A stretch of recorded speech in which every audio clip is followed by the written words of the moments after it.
지난 주간은 정말 긴 연휴의 설날 연휴 기간을 보냈습니다. 너무 좋았죠? 별로입니까? 설날에 오랜만에 가족들을 다시 만나셨을 거라고 생각이 되는데요. 좋았나요? 스트레스만 넘쳤나요? 좋았군요. 감사합니다. 아마 좋기도 하고 스트레스도 받기도 하고 한 게 어쩌면 가족의 모임일 거라 생각이 듭니다. 항상 만날 수는 없어도 1년에 이런 명절에 설날 때 또는 추석 때 또는 생신 때 이렇게 가족들이 함께 다시 만나서 따뜻한 사랑을 나눌 수 있다고 하는 게 얼마나 감사한지 몰라요. 늘 전화할 수 있지만 그래도 만나서 같이 밥이라도 먹고 같이 손이라도 잡아줄 수 있는 것이 참 행복하고 감사한 일이라 생각이 듭니다. 안타깝게도 저희 자녀들은 미국에 있어서 그러질 못했습니다. 물론 외롭고 쓸쓸하게 지난 것이 아니라 감사하고 행복한 시간을 보내게 됐는데요. 그래도 지금 기대가 되는 것은 이번 5월에 저희 둘째 딸이 결혼을 하게 됐습니다. 그래서 이제 금년에 한번 다시 미국에 가서 우리 아이들을 만날 생각을 하니까 행복합니다. 어.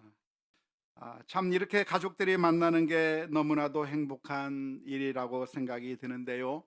오늘 본문에 보면 몇 년 동안 가족을 만나지 못했던 야곱이 이제 가족의 품으로 돌아가게 되는 이야기가 기록되어 있습니다. 창세기 31장에서부터 33장의 말씀을 보면 오랫동안 아버지의 집을 떠나서 외삼촌 라반의 집에서 생활하던 이 야곱이 이제는 아버지의 집으로 고향의 집으로 돌아가게 되는 이야기를 기록하고 있습니다. 그 사이에 모든 것이 다 변해 버렸습니다. 다 바뀌었습니다. 아버지의 집을 떠날 때는 홀홀 단신이었죠. 그냥 지팡이 하나만 들고 참 쓸쓸하게 아버지의 집을 떠날 수밖에 없었던 사람이었는데 이제는 결혼을 했습니다. 그리고 아이들도 많이 거느리게 된 그런 가장이 된 야곱이고요. 뿐만 아니라 이제는 많은 양떼를 거느리고 있는 어마어마한 갑부가 되어서 어떻게 보면 금의 환영하는 모습이라고 할 수가 있겠습니다. 예전에도 우리나라 사람들이 보면은 설날이나 추석 때 고향에 가기 전에 차를 사더라고요. 혹은 차를 빌리기도 해서 그래서 고향을 해서 멀리 떠나서 살았지만 성공했다고 하는 것을 가족들에게 보여주고 싶은 그런 마음이 있었을 거라고 생각이 드는데요. 야곱도 이제 참 예전에는 청년에 불과했었고 예전에는 아무것도 없었던 이 청년이 몇 년 동안의 세월을 지난 다음에 아내와 그리고 아이들과 그리고 수많은 양떼를 거느리고 집으로 돌아가게 될 때 그 마음이 어땠을까요? 아, 이렇게 변해버린 이렇게 성공한 모습을 우리 가족들에게 보여줄 마음이 너무나도 들떠 있었을까요? 행복으로 가득 차 있었을까요? 물론 그런 마음도 있었겠지만 마음 한편에는 두려움과 근심이 앞섰습니다. 왜 그랬을까요? 그것은 바로 자신이 옛날에 했었던 그런 잘못이 기억이 났기 때문입니다. 그 옛날 자기가 저질렀던 잘못이 자신의 앞길을 가로막고 있는 겁니다. 아버지를 속이고 형 에서가 받을 축복을 가로채서 그래서 형의 분노를 사서 도망가야만 했었던 과거의 이야기가 이 야곱의 앞날을 가로막고 있는 것입니다. 그동안 그 문제에 대해서 생각하지 않았고 그 문제에 대해서 생각하지 않으면서 지냈을 때에는 아무 문제가 아닌 것 같았고 그 문제가 사라진 것처럼 생각이 되었지만 다시 돌아오는 이 과정 가운데서 그 문제가 여전히 사라지지 않고 여전히 자신의 앞길을 가로막고 있다고 하는 것을 느꼈기 때문에 이 야곱의 마음 가운데는 여러 가지 두려운 마음이 들게 되는 것이죠. 그래서 야곱이 한 일은 무엇이겠습니까? 야곱은 먼저 사람들을 형 에서에게 먼저 보냈습니다. 가족들에게 먼저 보낸 것이죠. 그래서 야곱이 이제는 돌아오게 된다고 하는 소식을 전하게 되었습니다. 그래서 간을 보는 것이죠. 사람들의 반응을 알아보기 위해서 사람들을 보냈는데, 그 사람들이 가족에게 돌아가서 그리고 전해준 소식은 걱정스러운 소식이었습니다. 창세기 32장 6절 말씀에 보니까 이렇게 기록합니다. 사자들이 야곱에게 돌아와 이르되 우리가 주인의 형 에서에게 이른즉 그가 400명을 거느리고 주인을 만나려고 오다이다. 400명을 데리고 형이 온다고 하는 이야기인데 400명이 어떤 사람들일까요? 대대대적인 환영인파인가요? 환영하기 위해서 400명을 거느리고 야곱에게 오는 것이 아니라 야곱을 죽이려고 오는 것이죠. 잘됐다, 이번 도망가 버려서 우리가 어떻게 처치하지 못하고 있었는데 이제 돌아온다고 하니까 야곱을 죽이겠다고 벼르면서 이 형 에서가 그때 그 감정 그대로, 아니 오히려 더 그 감정이 더 심화되어서 동생 야곱을 죽이겠다고 400명이라고 하는 군사들을 데리고 맞이하러 나온다고 하는 이야기에 야곱의 마음이 두려움으로 가득 차게 되었습니다. 야곱의 마음이 어떠한 마음이었을까요? 창세기 32장 7절 말씀에 이렇게 기록합니다. 야곱이 심히 두렵고 답답하여 자기와 함께한 동행자와 양과 소와 낙타를 두 떼로 나누고 그랬습니다. 야곱은 너무나도 두려웠습니다. 이러다가 내가 죽을 수도 있겠구나. 이러다가 내가 아버지도 만나지 못하고 내가 이곳에서 내 목숨이 끊어질 수도 있겠구나라고 하는 그런 답답한 마음에, 그래서 대책을 세우는 것이죠. 두 떼로 나누었습니다. 두 떼로 나누어서 그래서 대비를 세우는 것이죠. 만일 에서가 군인들을 이끌고 와서 첫 번째 1차 저지선을 뚫는다고 한다면 나는 그 사이에 도망가겠다. 1차 저지선과 그리고 두 대로 나누어 놓고 그래서 도망가겠다고 하는 36개 주랭랑이라고 하는 그런 방법을 세우게 된 것입니다. 하지만 이 방법이 완벽한 방법이라고 할 수 있을까요? 도망은 해답이 아닌 것이죠. 이제 또 도망가서 아버지도 만나지 못하고 어머니도 만나지 못하고 또다시 타지에서 방황의 삶을 살아야 하는 것은 목숨은 건질 수 있겠지만 완전한 해결책이라고 할 수가 없었을 것입니다. 그래서 그 상황 가운데서 야곱이 한 일이 있습니다. 그게 무엇일까요? 기도한 것입니다.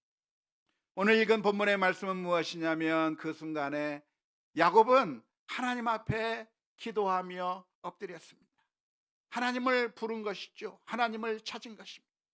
오늘 이 야곱이 한 일이 창세기 32장에 기록되어 있는데, 그 야곱은 자신의 도움이 되는 하나님 앞에 엎드려 기도하며 하나님께서 도와주실 것을 간구한 것입니다. 그런데 오늘 읽은 야곱의 기도의 내용을 보면 아주 몇 가지 점을 우리가 주목해 볼 수가 있습니다. 먼저는 이 야곱이 하나님을 어떻게 불렀는가 하는 것이죠. 창세기 32장 9절 말씀에 보면 이렇게 기도합니다. 야곱이 또 이르되 내 조부 아브라함의 하나님, 내 아버지 이삭의 하나님 여호와여. 야곱은 하나님을 부르면서 뭐라고 부릅니까? 우리 할아버지의 하나님, 우리 아버지의 하나님이라고 불렀어요. 특이한 것은 나의 하나님이라고 부르지는 않은 것이죠. 왜 그랬을까요? 아직 야곱은 하나님이 나의 하나님이라고 하는 것을 생생하게 느끼지 못했기 때문일까요? 아마 그런 이유도 있을 겁니다. 나중에 가면 이 야곱은 바로 그 하나님이 나의 하나님, 하나님은 어떤 하나님이신가? 나를 사랑하시는 하나님이요, 나의 힘이신 하나님이요, 나의 도움이신 하나님이라고 하는 사실을 믿음으로 고백하는 게 나오죠. 하지만 이 순간에도 이 야곱이 자신의 하나님으로 인정하지 않은 것은 아닙니다. 왜 그랬을까요?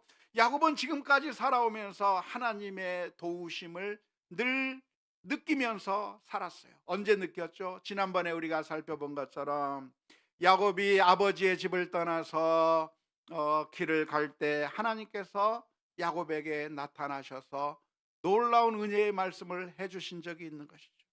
꿈에 사다리가 보이며 징계가 보이며 천사가 오르락 내리락 하는 그 광경을 통해서 하나님께서는 야곱에게 약속해 주시기를 네가 어디로 가든지 내가 너와 함께 할 것이고 너를 이곳으로 다시 돌아오게 만들어 주시겠다고 말씀해 주셔서 하나님이 우리 아버지만의 하나님이 아니라 하나님이 우리 할아버지의 하나님만이 아니라 그 하나님이 바로 나의 하나님이라고 하는 사실을 생생하게 경험한 적이 있어요.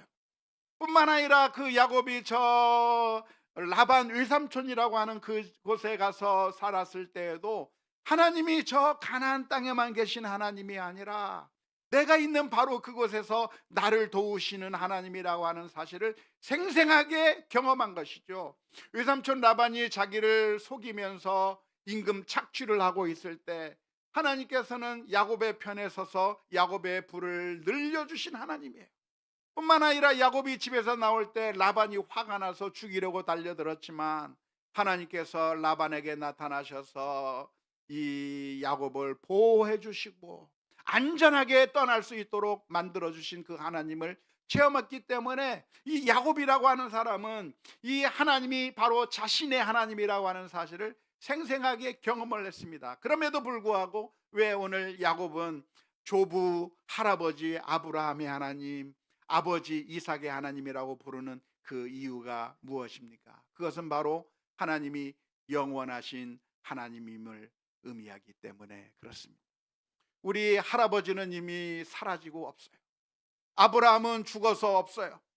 아버지는 나와 멀리 떨어져 있어요. 하지만 아버지와 함께 하셨던 하나님이 나의 하나님이고 할아버지와 함께 하셨던 하나님이 또 나의 하나님이시고, 하나님은 어떠한 하나님이신가?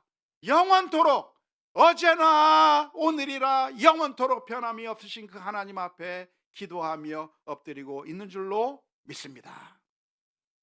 뿐만 아니라 이 야곱은 하나님 앞에 기도하면서 하나님에게 기도하는 가운데 무엇을 생각해냈습니까? 하나님의 말씀을 생각해낸 것이죠.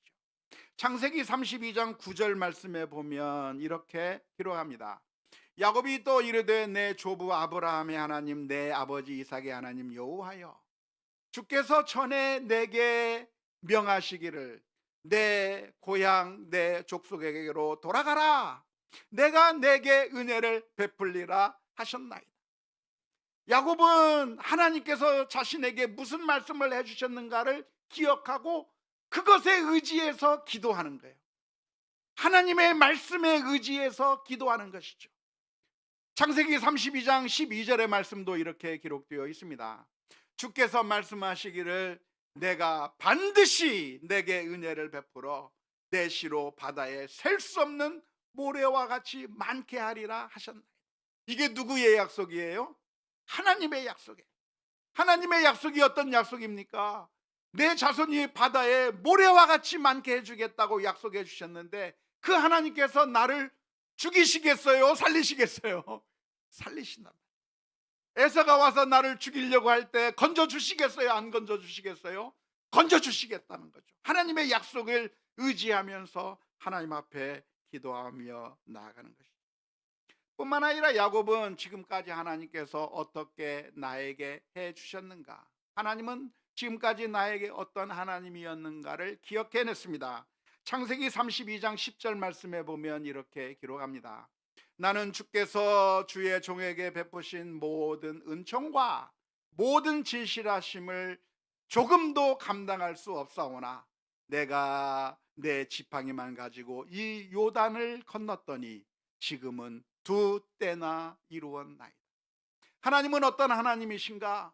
지금까지 나와 함께 하신 하나님, 지팡이 하나만 들고 건너갔던 나를 두 때나 이루도록 만들어주신 그 하나님, 지금까지 내가 어떻게 살아왔어요? 내가 똑똑해서 살아온 것이 아니라 내가 잘나서 이렇게 많은 부를 이룬 것이 아니라 하나님이 모든 것을 이루셨다고 하는 사실, 지금까지 하나님이 나에게 은혜의 하나님이었다고 하는 사실을 기억하면서 그 하나님 앞에 기도하고 있는 것이죠. 그런 담대한 약속, 하나님께서 나와 함께 하셨다고 하는 그 사실만 생각하면 두려워할 게 있을까요? 없을까요? 없죠. 하나님을 우리가 믿는다고 한다면 걱정될 게 없는 겁니다. 하지만 현실 앞에는 뭐가 보여요? 에서가 쫓아온다고 하는 게 보여요. 그 앞에서 마음이 흔들리는 거예요. 창세기 32장 11절 말씀에 보면 이렇게 기록합니다. 내가 주께 간구하오니 내 형의 손에서, 에서의 손에서 나를 건져 내시옵소서. 내가 그를 두려워함은 그가 와서 나와 내 처자들을 칠까 겁이 나기 때문이니이다. 어쩌면 이게 우리들의 마음이에요. 우리가 믿는 게 뭐죠? 하나님을 믿어요. 우리가 무엇을 믿습니까? 하나님께서 모든 것을 다스린다고 하는 것을 믿어요. 하나님께서 모든 것을 합력하여 선으로 바꾸실 것을 믿어요.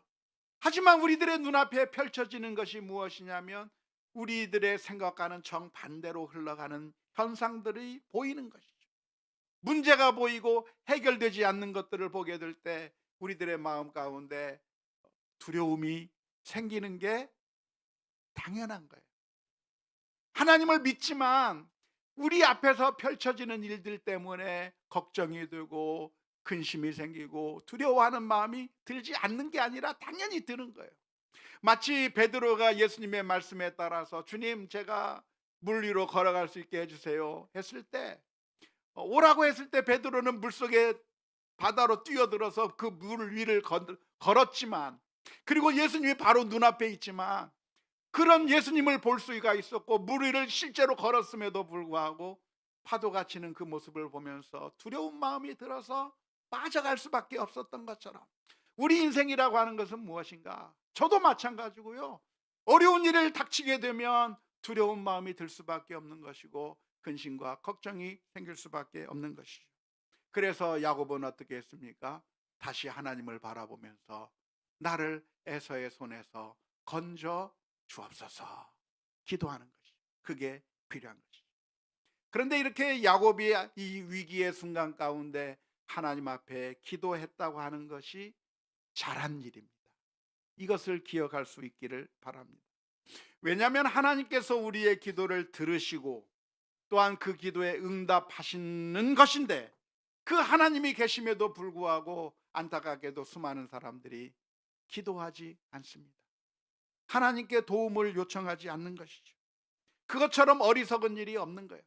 하나님이 없다고 생각하고 하나님이 내게 귀를 막으셨다고 생각하고 하나님 앞에 기도하지 않는 것처럼 어리석은 것이 없는 것입니다. 만일 생각해 보세요. 어떤 퀴즈 프로그램이 있는데 그 퀴즈 프로그램에 참가해서 문제를 다 하나씩 맞추고 이제 마지막 한 문제가 남았어요. 이 마지막 한 문제를 풀기만 하면 어마어마한 상금을 받게 되어 있는데 모르는 문제가 나온 거예요. 그런데 나에게 어떤 찬스가 있느냐? 전화를 걸 수 있는 찬스가 있어요. 전화를 걸어서 척척 박사에게 물어볼 수 있는 찬스가 있어요. 그러면 전화해야 합니까? 하지 말고 그냥 떨어질까요? 해야죠. 당연히 해야죠. 물어보면 되는 거예요. 전화하면 되는 거예요. 그래서 그 찬스를 써서 그 우승 상금을 얻는 게 그게 당연한 것처럼, 그게 지혜로운 것처럼, 우리 가운데 누가 계셔요? 하나님이 계시고, 그 하나님은 척척 박사 정도가 아니라 온 우주를 다스리는 만군의 주 여호와 하나님이 우리가 간구할 때 우리의 기도에 응답해 주신다고 하는 사실을 기억하며 하나님 앞에 나아가는 우리 모두가 다 될 수 있기를 주님의 이름으로 축원합니다. 기도가 무엇일까요? 기도는 어려운 게 아니에요. 기도가 어려운 게 아니라 기도는 너무나도 쉬운 것이죠. 언제든지 할 수 있는 거예요. 기도는 방법이 없어서 내가 지금 당장 쓸 수 없는 것이 아니라 우리가 언제든지 할 수 있는 거예요. 제가 예전에 그 가슴이 좀 쪼여 가지고 가슴에 좀 뭔가 좀 쪼이는 느낌이 들어 가지고 병원에 간 적이 있어요. 병원에 가서 "이게 좀 가슴이 좀 이상하다. 내가 이러다 심장마비로 죽는 거 아니냐." 하고 물어봤더니 의사가 "아무 문제가 없습니다. 정상입니다. 괜찮습니다." 그래요. 그런데 그 말을 한 후에 의사 선생님께서 뭘 주셨냐면은 약을 제게 주셨어요. "정상이고 괜찮습니다. 그 정도 나이에 이 정도는 괜찮습니다."라고 안심을 시켜 주었지만, 그런데 아프셔서 저한테 왔다고 하니까 비상약을 하나 드릴게요, 그런 거예요. 그 비상약이 뭐냐면, 만일 응급 상황이 생기면 그 약을 혓바닥 밑에 집어넣으면 막혔던 혈관이 뻥 뚫어지는 특효약이에요. 아마 119 대원들이 그걸 가지고 있는 것 같아요. 그래서 그 약을 먹으면 위급 순간에 심장이 막혔을 때, 혈관이 막혔을 때 혈관을 뚫어주는 그런 생명의 약인 것이죠. 그래서 그걸 받아왔는데, 제가 그것을 어디다 둘까 그러다가 제 침대머리 위에도 하나 놓고 제 사무실에서도 하나 놓고 위기의 순간에 그걸 바로 먹을 수 있도록 여기저기 놨는데, 그런데 제가 운전하고 가다가 약이 없을 때 그런 상황이 발생하면 어떡하죠? 그럼 못 보는 거예요, 여러분. 필요한데 없으면 못 쓰는 거예요. 그런데 기도란 무엇인가? 기도는 아무 때나 할 수 있는 거예요. 기도는 그냥 그 자리에서 어디서든지 하나님 앞에 하면 되는 거예요. 내가 못 찾아서 못하는 것이 아니라 우리가 하나님 앞에 기도하기만 하면 하나님께서 들으시고 응답해 주시고 도움의 손길을 내어주시는 하나님이라고 하는 사실을 기억하면서 날마다 하나님 앞에 엎드려 나갈 수 있는 우리 모두가 다 될 수 있기를 바랍니다. 기도라고 하는 것은 무엇인가? 찾기 어려운 것이 아니라, 이용하기 어려운 것이 아니라 아주 쉬운 거예요. 새벽잠 못 자고 새벽에 나와서 기도해야만 응답되는 게 아니라 그냥 아무 때나 기도하시면 되는 거예요. 밤잠 못하며 그래서 철야를 하면서 기도해야만 하나님께서 들어주시는 것이 아니라 그냥 기도하시면 되는 거예요. 2시간, 3시간, 4시간씩 오래 기도해야 되는 것이 아니라, 몇 시간씩 기도해야만 응답하는 것이 아니라 하나님께서 응답해 주시기 때문에 언제든지 기도하면 되는 것이고, 아무것도 먹지 않고 금식해야만 응답되는 것이 아니라 그냥 평상시에 기도해도 되는 거예요. 하나님께서 우리들에게 엄청난 은혜의 약속을 해주셨기 때문에 우리가 기도하면 되는 것이라고 하는 사실을 기억하면서 간단하게 기도하시면 되는 거예요. 아침에 일어나서 오늘 하루를 하나님 앞에 맡기고, 우리의 마음 가운데 분노가 가득 찰 때 하나님, 제 마음을 만져 주옵소서. 제 마음 가운데 욕심이 생길 때, 두려운 마음이 들 때, 그때마다 제 마음이, 우리들의 마음이 흔들릴 때마다 하나님 앞에 엎드려 기도하면 하나님께서 응답해 주신다고 하는 사실을 기억하며 언제든지 하나님 앞에 나아가는 우리 모두가 되어야 될 줄로 믿습니다. 오늘 야곱의 기도를 보면 야곱이 말하지 않은 게 있습니다. 성경에 있는 것만 지금 우리가 봤는데, 야곱이 무엇을 표현했는가만 봤는데 야곱이 말하지 않은 게 있습니다. 그게 무엇일까요? 그것은 자기가 지금까지 어떻게 살았는가에 대해서는 말하지 않았어요. 하나님, 내가 누굽니까? 내가 어떻게 신실하게 살았는지 아세요? 내가 이렇게 열심히 살았습니다. 내가 이렇게 착하게 살았습니다. 내가 이렇게 훌륭한 사람입니다를 말하지 않았어요. 야곱이 말하지 않은 게 무엇입니까? 하나님, 내 수능 성적표가 이거예요. 말하지 않았어요. 내가 이만큼 헌신했어요. 그걸 말하지 않았어요. 왜? 하나님은 우리가 얼마나 착한 사람인가, 얼마나 대단한 사람인가로 우리에게 응답하시는 것이 아니라, 하나님은 우리 부모님과 같아서 아무리 못난 자식도 사랑할 수밖에 없고, 아무리 부족한 자식도 우리가 버릴 수 없는 것처럼 사랑이 많으신 하나님께서는 하나밖에 없는 그 아들을 십자가에 내어 주시기까지 우리를 사랑하신, 우리를 정말 사랑하시는 하나님이시기 때문에 우리가 기도하면 응답해 주시는 하나님이라고 하는 사실을 믿으며 매 순간순간 하나님 앞에 기도하며 나아갈 수 있기를 바랍니다. 결국 어떻게 되었습니까? 야곱은 승리하게 된 것입니다. 에서가 죽이러 왔지만 그 순간에 야곱은 자기가 할 수 있는 일들을 다 했습니다. 선물을 주면서 에서의 마음을 누그러뜨리기도 했고, 여전히 불안해서 야복강 나루터에서 하나님과 씨름하면서 하나님의 도우심을 강구했는데요, 결국 하나님께서는 그 마음을 변화시켜 주셔서 극적인 상봉을 하게 해 주신 것이죠. 창세기 33장 3절 4절 말씀에 보면 이렇게 기록합니다. 자기는 그들 앞에서 나아가되 몸을 7번 땅에 굽히며 그의 형 에서에게 가까이 가니 에서가 달려와서 그를 맞이하여 안고 목을 어긋 맞추어 그와 입 맞추고 서로 우니라. 죽이려고 했던 에서가 하나님께서 그의 마음을 바꿔주시니까 에서의 마음 가운데 긍휼의 마음이 생기기 시작했고, 에서의 마음 가운데 그 야곱을 사랑하는 마음이 들게 되어서 결국 이 야곱과 화해하고 상봉하게 되는 놀라운 기적의 역사가 있는 줄로 믿습니다. 우리의 삶 가운데서도 이런 일들이 있는 것이죠.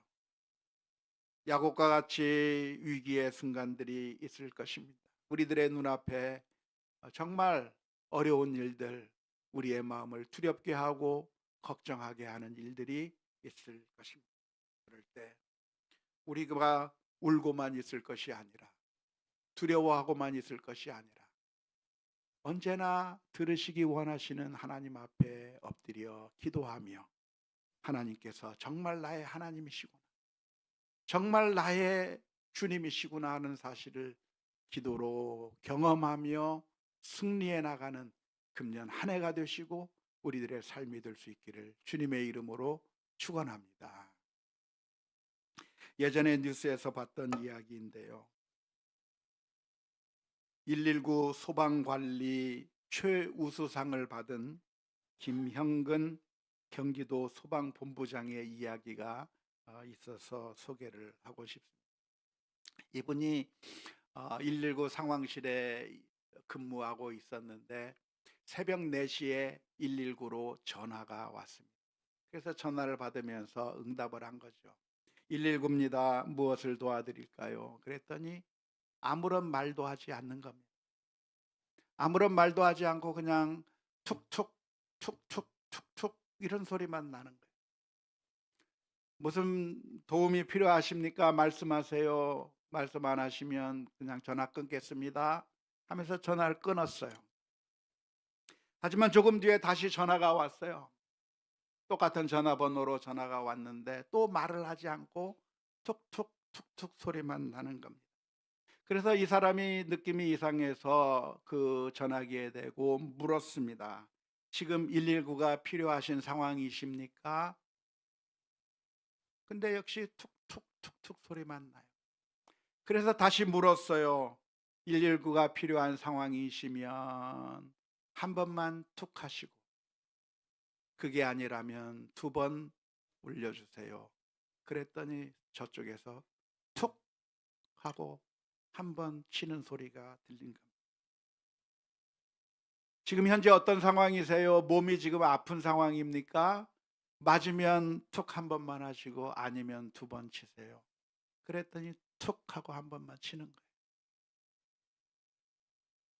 거예요. 이 사람이 전화를 하면서 전화를 검색해 봤더니 예전에 신고가 한번 들어온 사람입니다. 암 환자로 기록되어 있는 사람인 것이죠.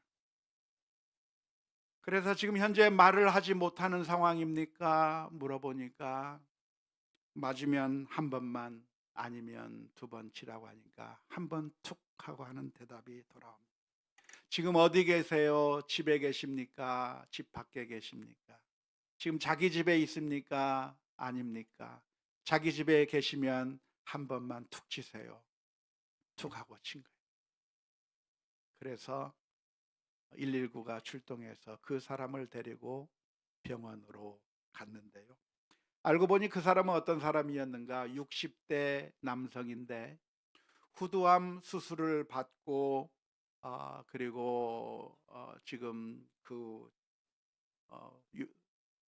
이후에 그 단계에 있는 사람인데 말을 후두암 수술을 했기 때문에 말을 하지 못하는 상황 가운데서 가족이 자리를 비운 사이에 호흡 곤란이 와가지고 그래서 말도 못하고 지금 죽을 것만 같은 상황 가운데서 119에다가 전화했는데 놀랍게도 이 소방관의 재치로 이 한 사람을 살려냈다고 하는 이야기입니다. 그런데 사랑하는 성도 여러분, 하나님은 우리의 기도를 어떻게 들으십니까? 하나님은 우리가 미사 여구를 쓰고 우리가 하나님 앞에 많은 말을 하고 하나님 앞에 육하 원칙에 따라서 잘 설명해야만 겨우 알아듣는 하나님이 아니라 하나님은 119 소방관보다도 더 우리의 사정을 아시고 우리가 신음을 하면 그 신음소리조차도 들으시고 우리를 사랑하시는 하나님이시기 때문에 우리에게 응답해 주시기를 원하시는 그 하나님께서 저와 여러분들이 기도하며 나아오기를 기다리고 계십니다. 원하기는 우리 모두가 우리의 상황 가운데서 울고만 있지 말고 답답하다고 화만 내고 있지 말고 슬퍼하지만 말고 매 순간순간 우리를 사랑하시는 그 하나님 앞에 기도로 나아가는 가운데 하나님이 정말 나의 하나님이시구나 하는 사실들을 발견하는 우리 모두가 다 될 수 있기를 주님의 이름으로 축원합니다.